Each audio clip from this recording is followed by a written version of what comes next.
Amazing Spider-Man, number 3, July 1969. The Amazing Spider-Man, America's most exciting superhero, captured by the world's most dreaded supervillain. You are helpless, Spider-Man. I warn you that the power of Dr. Octopus is far greater than yours. A book-length super thriller, Spider-Man faces his most powerful foe, Dr. Octopus. Can anything that lives defeat the mighty Dr. Octopus? Spider-Man versus the strangest foe of all time, Dr. Octopus. Dr. Octopus, the only enemy ever to defeat Spider-Man. In this epic tale, see the Human Torch.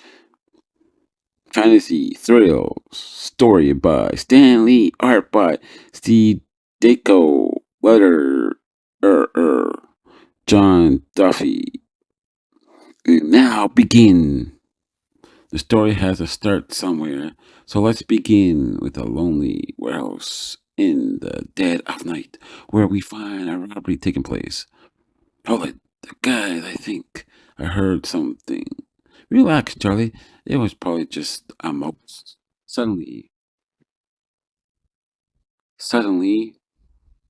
the most awesome image in crime fighting appears on the wall directly above the startled thieves. Mouse! I never seen a mouse like this before. Look, it's.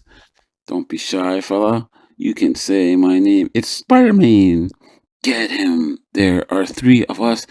He can take us all. Brother, you living in a fool's paradise. Oof, ooh.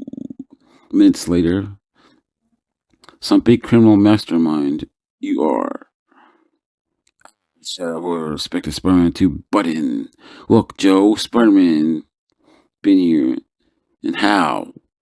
Not far away.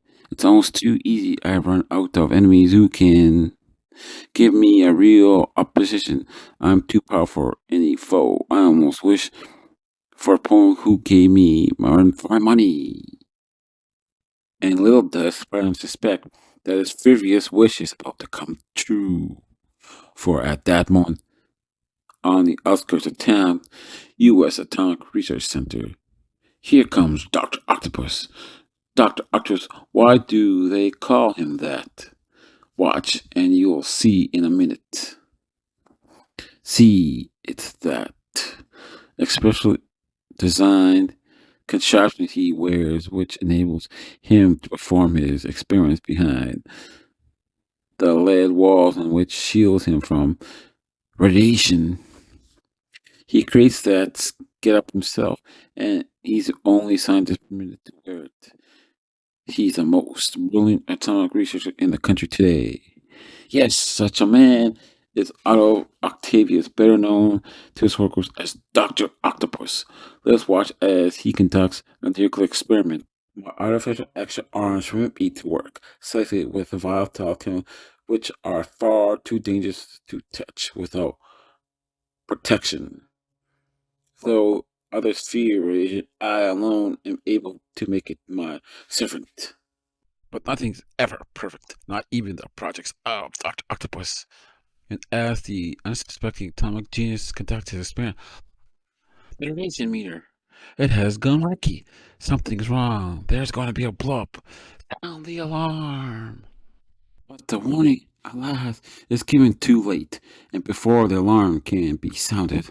Then after the flames and smoke have partially cleared, Dr. Octopus is still breathing, but we've reached him in time. Even though he's alive, he's absorbed a great deal of radiation.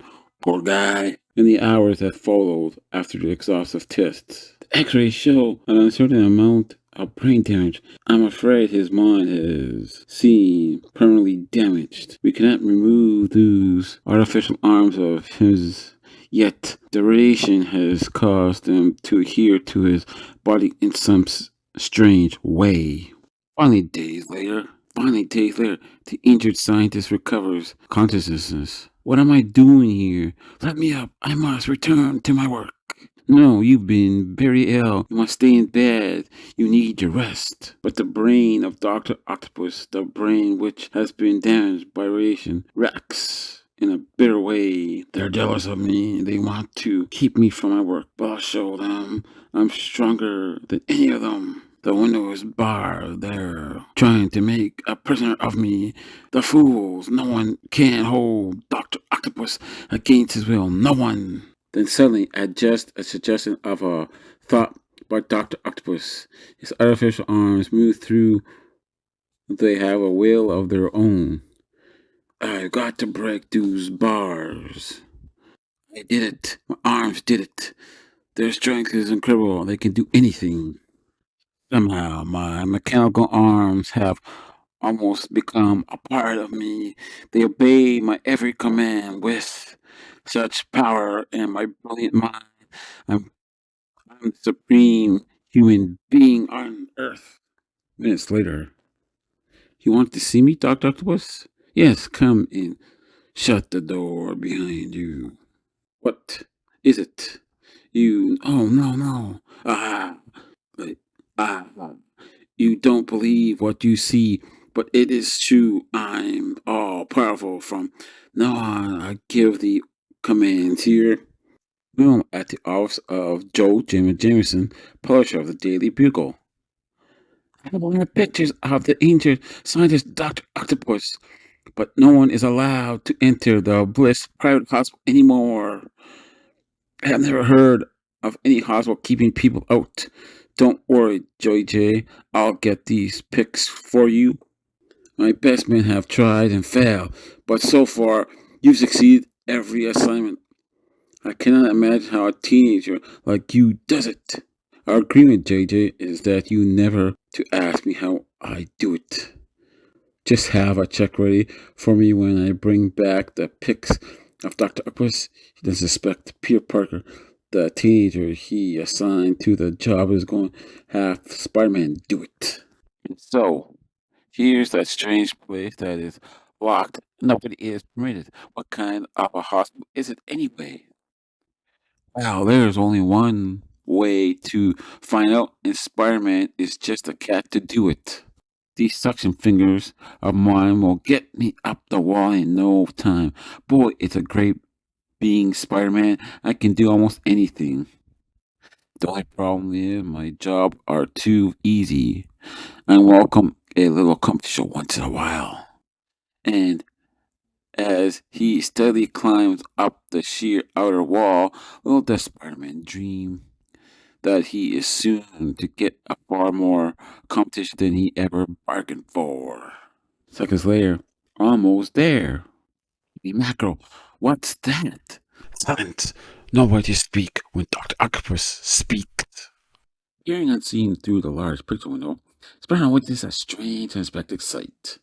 You can't keep us all of us prisoners forever, Dr. Octopus. We've done what you asked, gotten you all the equipment you wanted. When will you let us go? Not until I'm ready with my powers. No one can resist me. You remain to serve me until I no longer need you and not before. Well, well. So the good doc is flipped his lid, yeah. Well, this is just what I've been hoping for, a little action. But this is mad. You have no right. Right? You dare speak to me of right? I have the right to do anything as long as I have the power, and if you doubt my powers, here is a small sample. No, don't! Let me down! Looks like it's time for Spider-Man to join the party before he really hurts that fella. Hold it, Doc. How about picking on someone who can fight you back? Spider-Man? Well, I sure ain't Albert Schweitzer. You dare speak flippantly to me? You fool, I'm finished. You dare speak flippantly to me, you fool?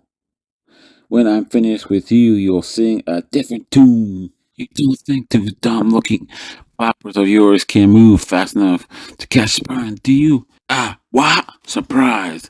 Dr. Octopus is far more powerful than you dreamed, far more powerful than even you.